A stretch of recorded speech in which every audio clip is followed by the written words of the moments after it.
કેવો એક્સપિરિયન્સ રહ્યો? મેં એમ જ કીધું તું બસ ભાઈ હવે આગળ નથી જવું રેવાજી. તો ભાઈ હવે સ્પીડ બોટ માં બેસી ગયા છીએ ને સ્પીડ બોટ હમણાં ભાઈ લઈ જાહે અને પથ્થું ને મજા આવી જાહે અને બધા ખડકાઈ ગયા સરસ મજાના. જોઈ લો રેડી. કોને કોને બીક લાગે છે?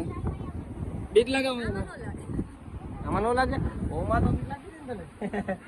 આને કાજલ ને એટલે કિંજલ ને ને બીક લાગી છે ને. હાલો હાલો ભાઈ હવે સ્પીડ બોટ જોતા ગયા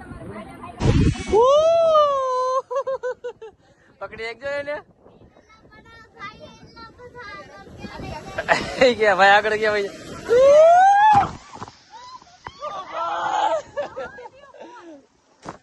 ના ના કાઈ વાત વાળી કરી ગયો. કાઈ નો થાય આપણે ભાઈ. તો ભાઈ આપણી સ્પીડ બોલ ચાલુ થઈ ગઈ છે ને હાઈલા રાખે સરસ મજાની.